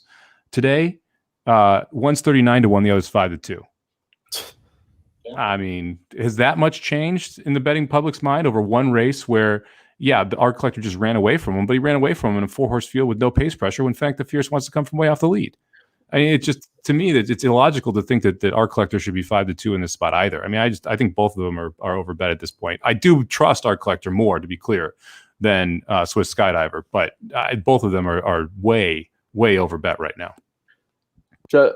Just to put on, add on to your point, right? So I talked about Jolie Olympica. I don't want to go back to last race, but it's just everyone was so heavy on Rushing Fall, created what I thought was some win value in Jolie Olympica. But there's other value now created because of the money that Swiss Skydiver's taking. So just because you might love Swiss Skydiver, which I think we're all in the camp that we don't, but nonetheless, it's just creating so much other win value in other spots where maybe she is the best horse, maybe she isn't, but she's not that much better where the betting public has her right now. No, it's unbelievable how she's getting bad. Now she has floated up to 7-5, so I guess that's one notch better. But yeah, it's crazy. A couple comments real quick we'll go through since we got a little bit of time. This comment was really hilarious to me. The only thing she has done impressive is get better after running at 7 different tracks at 8 starts. That's the only thing I give her credit for. Well, that's pretty damn impressive. I couldn't tell if Dennis was being sarcastic or not when I read that. It was. Probably sarcastic, yeah. Yeah. What about Chivalry? Any chance? I say no. The only positive I gave it was Johnny Velasquez is on to ride. That's a positive. So Chivalry, what do you guys think? Any chance? I'll just say, Mike, real quick. Finishing second to Tis the Law is the only is a plus, and we've gone through a lot of horses here, right? That we're knocking off, and you might be left with Swiss Skydiver. At least that is a plus in Chivalry's camp. So I don't know where if I'm comfortable on Chivalry, but that's a plus. I mean, I wouldn't be completely shocked if Chivalry wires the field, but that's the only way that Chivalry wins. Chivalry probably has to go from the 1 hole. And it's probably your most likely pace contention with the 7 horse here with Swiss Skydiver. I struggle to think that Chivalry's going to be able to hold up for the whole mile and 8, but he ran well, like you said, against Tis the Law, who's the best horse in this class. So I don't think that Chivalry is crazy at 8-1, second off a layoff, or 8-1 morning line, 18-1 on the board now, second off a layoff in this field. I mean, you're getting value. If you like Chivalry, I wouldn't talk you off Chivalry, that's for sure. I mean, I would not talk, if you like anyone besides the 3 or the 7, I would not talk you off that horse, because I think that you're getting such value on everybody else that if you got an opinion, this is the spot to take a shot. I'd talk you off a few of them, like this horse right here. How do you say that? Oh, Tiesto. Testicles? Yeah. No. Yeah. Tiesto. Well, first start on the dirt. I don't know. You never know when the beat drops, man. It's promises fulfills little brother. I texted Aaron about that when the draw came out. I was like, yeah, I mean, it's not. I'm surprised it took him this damn long, because this was a horse when we were doing the fantasy league that I had penciled in is watch and see what happens. So yeah. I mean, Mott's made this move before. I mean, it's not like he can't do it.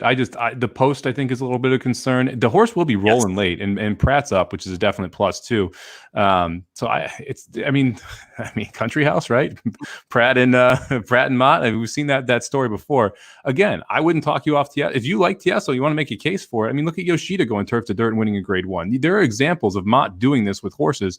Now Tiesto probably isn't as talented as Yoshida, so it's maybe a little more of a stretch.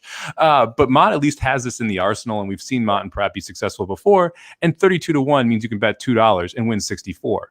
So that's not such a bad thing if you got a flyer on the horse. I mean, the 32-1, 33-1 makes it a very different case than if you're trying to argue 3-5, right? I mean, it's a huge difference. You can bet so much less money. Literally, if you have $50, right, and you bet Rushing Fall last time, you get 90 back. You can bet $3 and get that back on Tiesto. Right. So it really means that you can take a couple more swings because of the prices. Yeah. What do we make of the fact that Pratt isn't riding Rushy? Like, they both come from California. He was on Rushy in the Santa Anita Derby, and then he's now on the Mott horse. Do you think that was more that Rushy? Because I think Rushy was a little up in the air a little if he was going to come. Maybe Pratt had the mount booked already on Tiesto before Rushy was coming. What do you guys think about any of that? I think it's kind of funny because Javier picks up Rushy. Javier and Bill Mott obviously have some sort of connection, just being the New York. Yeah, I'm kind of surprised by that. And to your point, though, maybe the mount was booked, right? And Rushy was kind of that's the only thing I can make sense of it, because you would think New York, Bill Mott through and through would lean on Javier, who's obviously you don't know ahead of time how Javier is going to do, but clearly he's getting the right mounts. So yeah, that was interesting. That was one of the things. But as Mike said, Flavien Prat getting aboard, I think, is a plus for Tiesto. I know you had Joel, another closer, but I do like that move. One of the managing partner at Slam Dunk Racing used to be a jockey's agent, and he said you never know in these big races when someone booked a mount or how they got that mount, or if it's a favor, or does Castellano already have a Derby horse, or does Pratt already have a Derby horse, and so they don't want, there's one might be looking for a Derby horse, the other one might already have it, so there's a bunch of things that going into these mounts that we don't necessarily know about, especially on these days where they're traveling in. So I'm not going to put too much store in the fact that a West Coast rider, East Coast rider, and opposites trainers, like that to me isn't too big of a deal. I don't think Pratt left Rushy because he thought Rushy wasn't great. I'm guessing something happened during the process of this where, look, Rushy, we haven't talked about yet. What has Rushy done wrong? We ran a good third to Honor AP and Authentic, who both are even money or less in this field. Beat Candy Tycoon 2 back, which was a Derby trail horse out of the Pletcher Barn, right? It was Pletcher Barn, I believe. Lost to Charlatan. No shame there. I mean, that's the last 3 races, and this horse has literally only lost to Charlatan, Honor AP, and Authentic in the last 3 races. That's it. Yeah. That's the list. I mean, especially if he's going to be anywhere close to, well, he's not a 9-1 right now, but if he's, I don't know, 7-1, 8-1, anything like that, I mean, this is a great value horse. This would honestly be might be my top pick in this race. One of Mike's rants is people always complaining about late money and not realizing that it's coming. We're not getting anywhere near 9-1. If you look at the will pays and the doubles are paying 640 to the 3, 690 to the 7. So this 3 is going to be favored when they go off, and the 10 horse is $18. So if you assume 2-1, somewhere in that range on both the 3 and the 7, you're going to get around 5 or 6-1 on the 10. That should be around the off odds based on the will pays, and it's actually shorter in the pick 5. It's $500, I believe, to the 10. So I think you expect late money on the 10 in this spot. That's what I'm saying. Yeah. Well, everybody's watching and saying the same thing we are. 10-1, that's way too high, and so they're gonna pound it for sure. With the odds now, 2-1 Art Collector, 8-5 Swiss Skydiver. So it's definitely getting shorter there. So thoughts on Art Collector will not be going to the lead? No, I don't think so. I think it's Swiss Skydiver up there in the front. I think Basin's going to be up there as well. No, and I think Chivalry goes to the front for sure from this rail spot. So no, I think Art Collector's kind of in the pocket trip there, sitting in, third, 4th, 5th, but not too far off, but about 4th and 5th there. Yeah, to back Chivalry, I think Johnny's going to have him right there, and we've seen Johnny gets on these horses sometimes that he doesn't normally ride, aka Jaramillo has been on, and Jaramillo is obviously not going to make the move here, but Chivalry is 18-1. I mean, that's another nice price. You know, Magic was talking about Rushy at 9-1 or whatever just a few minutes ago. I like Shivery at 18-1. As Mike said, you know, $5, you're bringing back almost $100. Yep. I mean, and if it's funny because you're either in the Swiss skydiver camp or you're looking for value. So I don't know how many people are. Maybe you're in the art collector camp for this spot, but I don't know if anyone's in the art collector camp going forward. So, I mean, I could be wrong. I don't want to speak for everyone, but I don't think art collector, even if he can get this done today, I don't know if where he really stacks up. He's become a little bit of a buzzy horse, even before the last race. I don't necessarily agree with it, but I do like the Twitterverse has definitely been buzzing about Art Collector pre the last race. So, you know, maybe there's something there. And I think one thing, you know, I listened to Blinkers Off this week, and I think Aaron made a great point that a lot of people don't know who Thomas Drury is. So, Aaron, do you want to talk a little bit about the trainer on the 3? Just because I know that that's not a normal trainer for this level. Yeah, so you're not if you follow these big meets, big horses, you're not gonna have heard of Thomas Drury, but this guy's a great trainer. He's a high percentage trainer. You know, he's got a lot of claimers. That's kind of his game. I mean, it's not, you know, I mean, you'll see him at Belterra, you'll see him at Thistledown, you'll see him, you know, he's also at the Kentucky tracks, but he's in the second race and the third race with the $10,000 and $15,000 claimers. So he gets this horse, and I'm really not surprised that he's had success because he's a 24-25% trainer no matter where he goes. So I'm not surprised, and he can train a horse. I would not be worried about him when you see him, because I know a lot of people, they will bet the connections in these Derby trails because they usually win the races. This is not a guy to be afraid of and go, I don't know who that is. He can get the job done. And listen, he's gotten this horse and he's done nothing wrong with him since he's got his hands on him. Now, obviously, he set him up with a couple of spots that were not very tough, but you're seeing a guy that's building the horse up for this big spot. And so now we'll see if that plan comes to be. But yeah, don't be afraid of him. He's a good trainer. He's not going to bring this horse and he doesn't know what he's doing, or this horse isn't going to show up. He'll be ready to run today. I'm very confident in that. Well, and Drury did a good job, too, of making sure that there wasn't any fallout. The reason he got him is because Art Collector was one of the dozen or so Joe Sharp horses that kept getting tagged for after races for contaminated or for positive drug tests. So Lunsford said after that happened to him last November, he's like, that was it. Like, we pulled him. Like, we're not screwing around with that. And whether you think Sharp was truthful about how the drug contamination happened. But I mean, just to see no fall off and actually to see him improve on form the way he did just goes more to Aaron's point about he took this horse and just really improved him and took a step forward. We have not talked about Basin yet, so I think, you know, Michael brings up a good point here about I put Basin. that up there a while ago. Yeah. Well, look, Basin only missed by 6 to Charlatan, and Charlatan had everything his own way up front that day, and Basin ran a good race chasing. The question really for me is can Basin pass in the lane? Because Basin's not getting the lead. So, you know, if Basin is sitting in third or fourth, is Basin going to be able to pass and then hold off whoever's coming late? I think that just might be a little bit too much to ask from this horse. I like this horse at Saratoga. I had him in the hopeful. I thought that he could take steps forward off that hopeful. I'm a little concerned that the distance is too much for him. I was not as distance worried last year, but we haven't seen Liam's Maps horses going mile and an eighth all that often yet. This is the second class, so we're still very early on in that. But this to me is just, look, at 9-1, I would want more in this spot. I find a couple more horses. I mean, even Chivalry to me at 17-1 is a little bit more appealing than the 9-1 on Basin.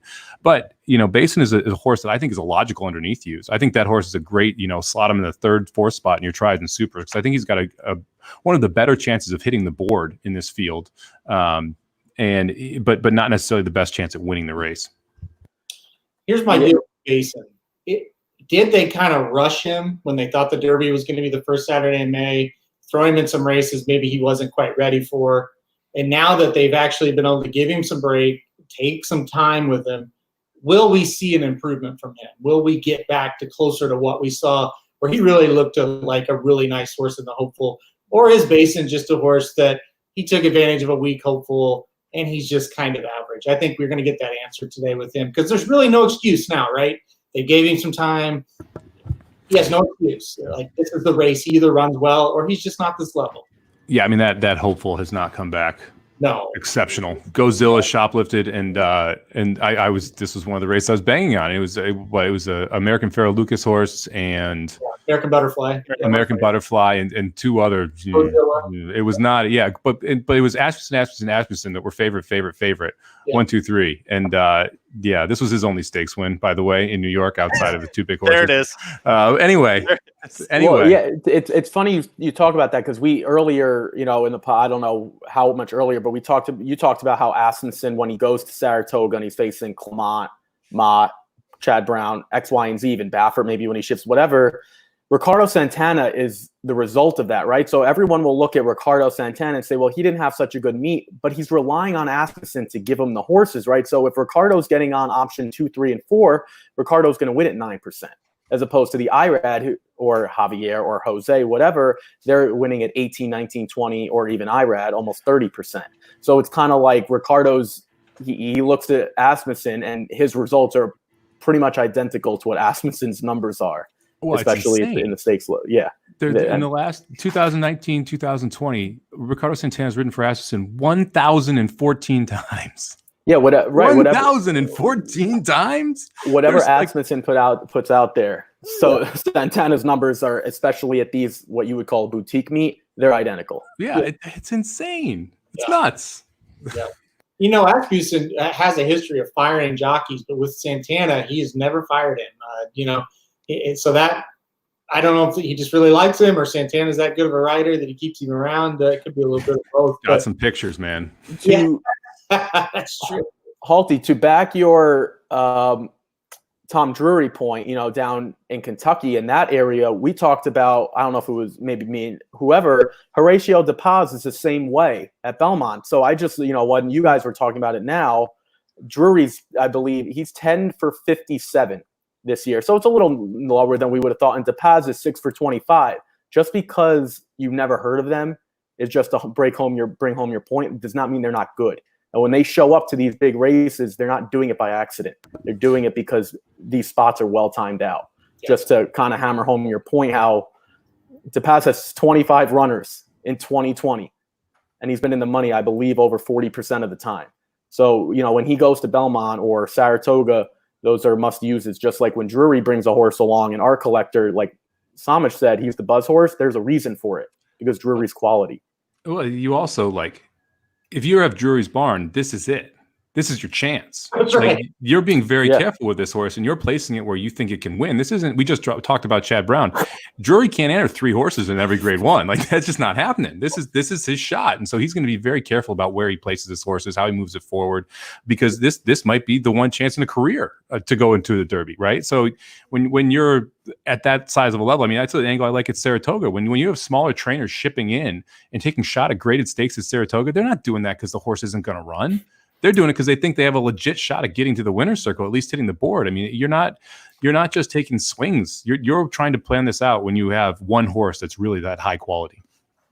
So Drury's next starts after this: a maiden claimer at Keeneland, a claimer at Keeneland, a maiden claimer at Belterra, and a starter allowance at Keeneland. That's what he's got, or that's what he had. Leading up to this start. So that just shows you the kind of races that he usually runs in right there. So I got this weird feeling that Fennec the Fierce is going to win this race. That's one of the throw. I don't have many throwouts, but Fennec the Fierce is one of the throwouts. At least I don't have many. He ran a very good Arkansas Derby. Yeah. That was like a sneaky good Arkansas Derby, and he chased home King Guillermo and Nadal well. And he that last race, he's going to get thrown out on, but he didn't want to be a half length off the lead. That's not his style at all, and he's going to sit a trip here. I'm telling you, 29-1. He just got bet. 29-1 is crazy. I'm not going to go out and pound the horse, but I would definitely be using Fennec the Fierce underneath too. I think that's a great one underneath. So Chivalry at 16 to 1. Say we're going to book the odds now. Who would you rather have, Chivalry at 16 to 1 or Fennec the Fierce at 25 to 1? Fennec. Yeah. Oh. Wait, well, I didn't hear Magic. What'd you say? Because I'm in the Chivalry camp. I took Chivalry because I don't think Fennec's even the best closer in this field. And if I'm going to take a closer, I don't want Fennec. I think I'd rather have Chivalry up front than Fennec trying to get all the way from the parking lot. Right, and that was my thinking was the same thing, right? What Chivalry, you kind of have an idea. Fennec the Fierce will be lengths, like almost maybe out of the picture early on. So Yep. I just, but it right and there is that meltdown. Then Finnick the Fierce is the horse you want. It's funny that Jose Ortiz is aboard because he has zero starts for Ray Hernandez this year. So again, when 46 half-mile work last time. I'm just saying. I'm just throwing it out there. You want a crazy number underneath? Yeah, I mean I really need 3, 7, 8, 10. So I would still take Rushy. My 7-1. win money's on Rushy. So Yeah, me too. man, would you say 3, 7, 8, 10? yeah, I assume Basin is the highest. yeah. I haven't looked, but I would assume. What's the lowest? Swiss? 3 and 7 are about the same price. Yeah, like 2 to 1. They're going to go off as dual favorites here. The 3 is going to be the slight favorite on the win bet pool. 7 looks like it's breaking out second. Rushy's 7 to 1. I'm guessing he's going to take a little bit of late money here. I bet Rushy gets bet down a little bit. Rushy went back up. Yeah, Rushy. I placed my bet at 6 to 1. Rushy went back up to 7. Ooh. Somebody fell. Who was it? Finnick the Fierce did not get off. Right. At all. We don't know because, of course, they're all the same saddle color. costs are all the same. Right. So Swiss Skydiver going right to the lead, but she's hung 3 wide. The 1-horse Chivalry is going to get a nice trip on the inside. It looks like the 3-horse Art Collector is going to sit right outside of the 1, and all 3 of them are pushing the pace. They're hustling up front too. This is not a slow pace. Swiss Skydiver forced 3 wide around the entire first turn. Chivalry pressing the pace from the inside, and we've got Art Collector in the middle. Basin sitting the no excuse strip right behind him, 23 and 1 for the opening quarter. Who's back there? The 10 and the 4 sitting right behind that pack. So we got Mr. Big News. Back there. Rushy's way out there. Rushy's at least 4 wide. Rushy's 4 or 5 wide. Swiss Skydiver's taking the lead now, but Chivalry still has something left. I think they're still both going back and forth. The 9's making a nice little middle move on the inside attachment rate. My feed just froze. Yeah, mine did too. Oh, The problem with TVG. Did you guys freeze? Yeah. I take over. Swiss Skydiver starting to inch ahead in the far turn. 3 is right on her hip. Rushy is right on his hip. This is a 3-horse race to the finish. 7, 3, 10 right now. That if my feed would go. Rushy's starting to fall off. I think that wide trip hurt him. It's 7 and 3. Yeah, and Our collector's trying to get on her outside. This is a good finish here. This is great. Hey, Mike Enforceable, I think, is going to get 3rd for us. I just want to watch. Our collector's got it. Our collector. So the Tom Drury. All right. Yep. Welcome Art to the collector, show, Tom Drury. 3, 7. Ooh, that wasn't Enforceable. Who was that? That was Finnick the Fierce. The 2-horse is freaking flying right now on the outside in my feed. 19 to 1. Yeah. That was the close on Finnick the Fierce. The favorite Yeah, he's going to get up for 3rd. was Swiss Skydiver by about $11,500. You know what's not interesting? much, This so. gives Swiss enough points to get in the Derby, too. 40 points should be enough. What a fail, by the way, that this, my feed just totally free. Samus, you didn't see it either? It just ended on my other feed. I have 2 computers, of TVG open, and a laptop. So it just ended on my other feed. Yeah, that was a heck of a stretch drive. Yeah, I'm sure it was. I didn't see it either. Like my horse won. So Yeah, good job. Good pickup, Halty. Good job by you, Halterman. Our collector just really wore down Swiss Skydiver. On his wrong lead, by the way. Yeah, our collector looked good there. On the wrong lead, he won like that. On fantasy. So it went, 3-7-2, right? Yeah, I couldn't see who picked up 3rd, but it was 2 or 9. There's a photo. It was for the show, though. tight. I think Enforceable should have gotten 3rd. He hung a little bit and got 5th. So and this is what we talked about in terms of Finnick the Fierce.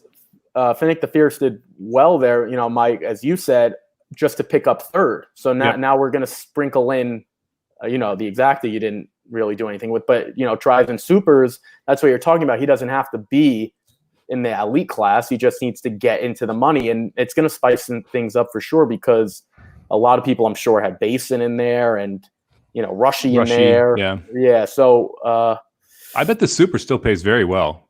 I mean, Oh, because yeah. Rushy did not finish in the Super. I think it's between the 12 and the 9, actually, that's going to round out the Super. I'm pretty sure the 2 got second. I'm not positive. But yeah, I think this is going to end up paying well if you end up hitting the Super. And if you like the 7, this is a pretty logical Super or logical try. I mean, Fennec, I think, made a ton of sense underneath. It was just getting to for me personally, getting to Swiss Skydiver, which I didn't use her at all.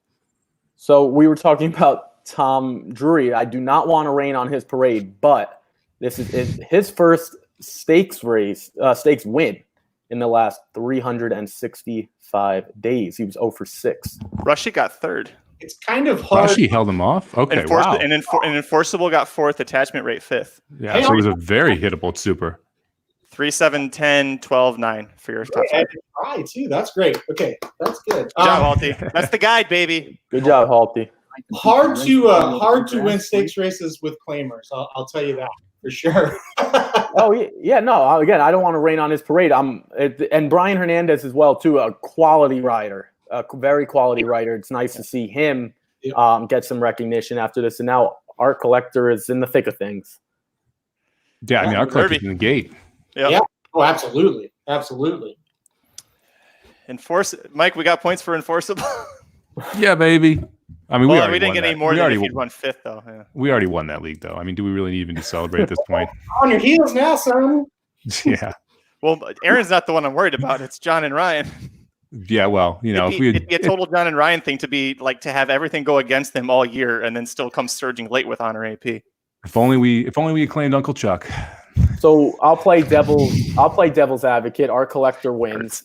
Are we? If you're the connections, you're Swiss Skydiver, you're completely on the Oaks Trail, right? Yeah. We're not trying to push the button anymore. This was our chance. We go see Gamine. Hopefully that holds up, and we have an Oaks. Everyone's in that boat. Peter Callahan, how many Derby stars has he had? I mean, that to me is an ownership decision, right? And if you're putting him here and the horse runs second, how many chances do you get to have the horse in the Derby gate? Well, and this was, and the reason I brought that up is right, because if you win here, I think it's logical that connection, the connections are saying we're going to the Derby, especially after Tiz, the law, you can really make, and Honor AP, you can really make a strong case for a lot of horses in third. This was where, if I'm the connections, now I'm really, because you don't know if you're better than Gamine anyway. Maybe you are, maybe you aren't. I'm sure they think they are. But nonetheless, I mean, Swiss Skydiver proved that she can run, that she's not going to fold. Maybe not, obviously, Tiz the Law or Honor AP, but it's going to be interesting to see what happens now, because you finish first, there's no question. You finish third or fourth, there's no question the other way. You finish second, you're faced with the same question you were faced coming into the race, as far as I'm concerned. You're in the Derby. You got enough points right there to make the Derby. Yeah, and the trip wasn't perfect either. I mean, you're hung 3 wide first turn, 2 wide second turn. Our collector gets to sit right behind you after pressing you wide in that first turn. I mean, so you could make an argument that the trip could be better too. I like I said, I think it's really all going to come down to the ownership group and what they want to do with it. I think it's with her fun in the top 3 of the Kentucky Oaks. Do you want to run like 10th in the Derby? I really think that's what it comes down to. Seriously, I mean, if you want to get realistic about it, that horse is not winning the Derby. That horse is not hitting the board in the Derby. She's not going to embarrass herself either. Or you could go try to win the Grade 1 Kentucky Oaks. I honestly, I just think that's what it comes down to. What's more important to you? I know I would go the Oaks because I like to try to win races with your $5,000 claimers. So we never really had a decision other than if you're going to go for 75 or 5. Yeah. We usually tried the 5, so we did races. So anyway, it's just But listen, she didn't disgrace herself. But listen, I can't say a damn thing about it because I still haven't seen the race. So well, I mean, she ran a good race. She ran a good race. But it sounds like, Aaron, what you're saying is you kind of needed to almost see a Rachel Alexandra-esque effort against the boys to really feel confident taking her to the Derby, right? Is that what you're trying to say? You don't have to see. We're not going to ever see something like that again. So no, but you have to see a win. I think that's kind of the main thing. It's a good place to start. Maybe not great. Your win by a length or 2. Okay, happy medium there. But wow, the one move at Delmar. Delmar is my kryptonite. Delmar's my jam right now. It's top pick winners. Just got to focus on Delmar, man.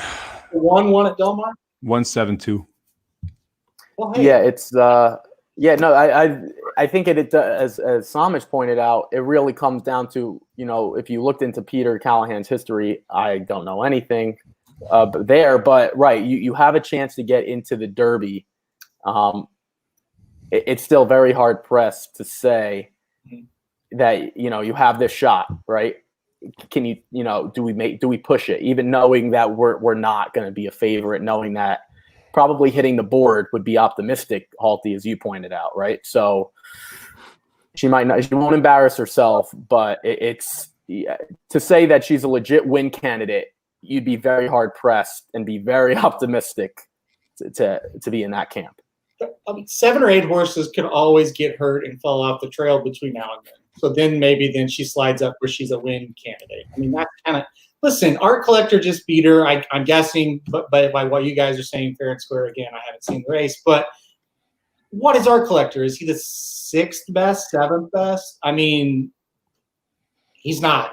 He's not Tis the Law. He's not Honor AP, right?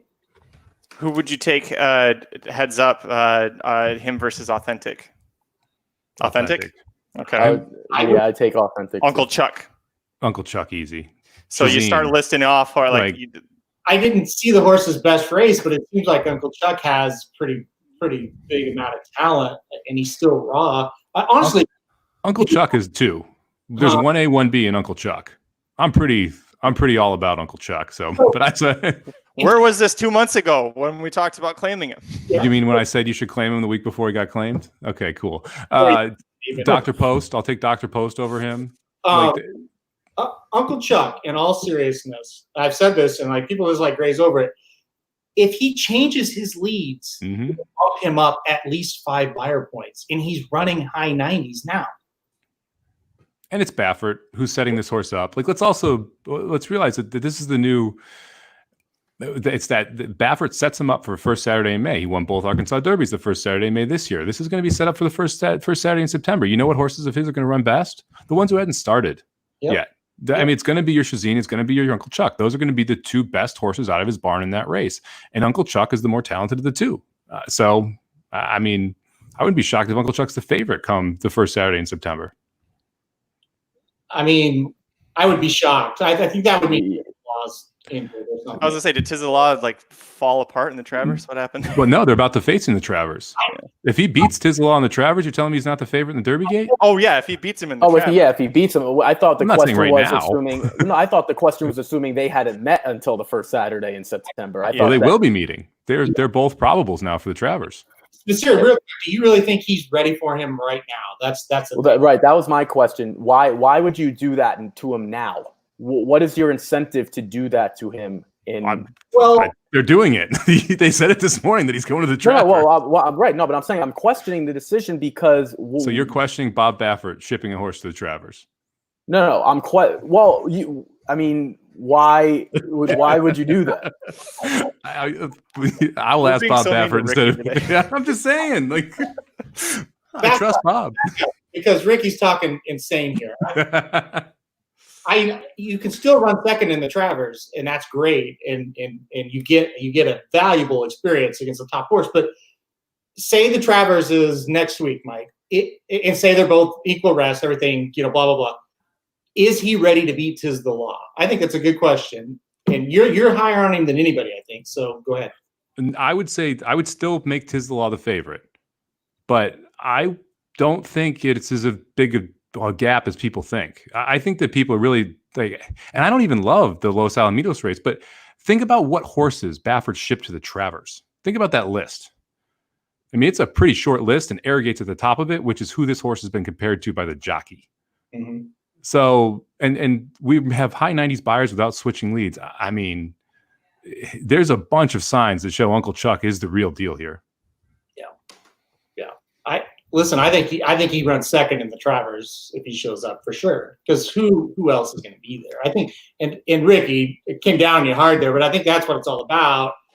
Who else is going to be there? Yeah, it's the Travers, but there's not a lot of point in that race right now. A lot of them, like a Dr. Post, like an Authentic, they're going to the Haskell. Why? Because they don't want to face the law. That'd be my guess anyway. I don't. would be what I would. Yeah, try. of course, right? Well, yeah, because especially if you've already run against his the law A, or like Uncle Chuck is still obviously room for improvement. I think everyone's on the same page there. This is not the best Uncle Chuck. I don't think that we're going to see those other horses like that you just mentioned. We're assuming that that's their best. So why you're not going to test his the law if you've already done so? Again, the Haskell is a logical choice because that is I think a wide open race as we're about to see. I don't know if there's going to be a heavy favorite in the Haskell come next week. So maybe it'll change, whatever, there'll be buzz, but I think Uncle Chuck is clearly on the rise.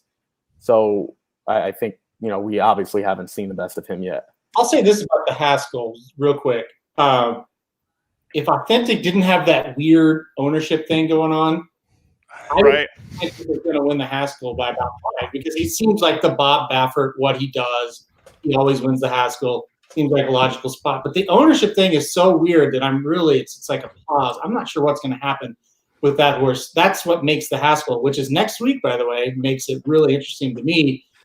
Okay, you got the typical Bob Baffert, here he is. He'll show up and win the Haskell, but this horse probably isn't great, but he's good for this spot. But now with all this going on, I'm with you. I'm with you, Ricky. I think it's wide open now. Dr. Post. Dr. Post. Dr. Post. I like Dr. That'll Post. be the new Magic Mike song, by the way. Are we ready to sign off now? Yeah, probably. If we're singing the Baby Shark song, it might be time. All right. Is anything seriously? Do we have anything else, or any final thoughts? You guys? No. Yes. Pretty formful. Most impressive horse today. Ooh, I didn't see. Are we talking just Keeneland? Because I've only watched Keeneland. Yeah. Ooh, I'd say There's a lot of good performances. Rushing Fall. Yeah, but she did, but I don't know. Yeah, exactly. She did what you expected. Guarano got passed and then re-rallied, so that was kind of. I think it was that I'd go with Guarana because she on the rail. She got passed and fought back on the rail and got up there. Yeah. I'll give it to Enola into the mix. I'll give it to Enola Gray. Off the layoff, that long of a layoff. Speech is a good answer too. I mean, that's the thing. Every single race was won by a big time performance. It's funny that Art Collector doesn't get mentioned in that, although Art Collector ran big too. I mean, so it's definitely pretty good day for Keeneland. It was pretty formful from a price perspective, which I think is a bummer, but it's nice to see what the top tier horses really run the way they did today. And Guarana was super impressive. Enola Gay was super impressive. Rushing Fall showed up, and I know that made Magic happy, so we'll take that. We'll accept it. And it was a good day of racing. The only reason I personally just wouldn't have Guarana is because of Mia Mischief's failure to finish. Now, not that that's Guarana's fault, but nonetheless, like you pass, you're supposed to finish. Guarana's not supposed to win. So, but Magic will ask me later if I approve. So I'll respond. With Jeez, I don't even know who the hell it's. We Dunbar got a Road. bunch of races tomorrow too. Zulu Alpha could sky tomorrow. That'll be fun. Yeah, Zulu Alpha got Whitmore running an allowance tomorrow. I didn't realize he was in an allowance until I saw the free picks, and I was like, wait, what? Yeah, I mean, this is why this is so much fun right now. I mean, we're talking about Keeneland. Del Mar is 2 races into a card with stakes later on today. I mean, it's just left, right, and center. I mean, I had to have literally a laptop, an iPad, a Roku, and my computer so I could watch every track I'm in with tournaments right now. It's awesome to have that many tracks going at this top tier of a level. Yeah, I always tell people the Derby is for the general public, but summer is for horse racing people. Yeah. Saratoga and Del Mar, Is it 5 days? Huh? 5 days, Saratoga? Next Thursday. Yep. Yes, and that is when the real horse fan gets to enjoy it. That's 6 weeks. That's for us. So I can't wait.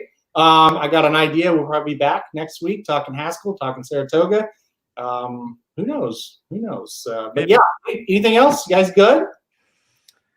Thank you, everybody, for watching. Appreciate you sticking with us for 2 hours. The comments, the feedback, that helps us move along so Ricky doesn't have to sit here and spend 10 minutes talking about a 30-1 shot. So we appreciate everybody joining in.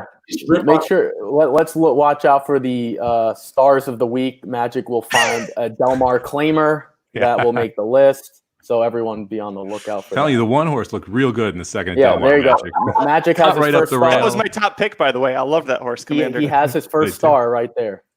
Will Joey Olympia be the second star, you think? She almost. Rushing fall is 100% the first star. That's like 1 to 9. He loves rushing fall. She's 1 to 9 to hit the board. We'll say that. All right. All right, guys. It's been real. Yep. Cool. See y'all. The Magic Mike Show, where you hear the experts speak. The Magic Mike Show. Tune into the show every week. The Magic Mike Show. You can trust the show is the bomb because it's being brought to you by RacingDudes.com.